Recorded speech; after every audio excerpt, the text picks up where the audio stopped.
تحدث جمال بالماضي المدير الفني لمنتخب الجزائر عن مواجهة منتخب مصر الودية خلال التوقف الدولي الخاص بشهر أكتوبر الجاري. وقال جمال بالماضي في المؤتمر الصحفي للحديث عن القائمة ومعسكر شهر أكتوبر: مواجهة مصر امتحان حقيقي بالنسبة لنا، وسيكون هناك ضغط كبير، ونسعى للاستعداد من أجل بطولة أفريقيا، وإن شاء الله نستفيد من المباراة.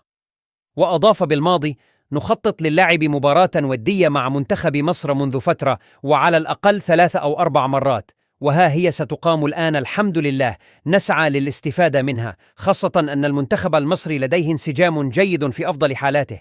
وتابع بالماضي: سيكون هناك معسكر تحضيري للمنتخب قبل كأس أفريقيا في إحدى الدول القريبة من كوت ديفوار من أجل التأقلم مع المناخ خلال الكان.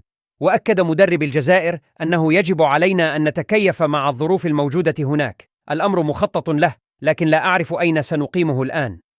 وزاد مدرب الخضر في المؤتمر الصحفي الذي عقده بسيدي موسى: نعم، رفضت عرضا من الدوري السعودي، وأنا لست مرغما على الكشف على أمور هكذا. ما أريده هو تحقيق أهدافي مع المنتخب وأفراح الشعب، ولهذا أتجنب الحديث حول هذه المواضيع.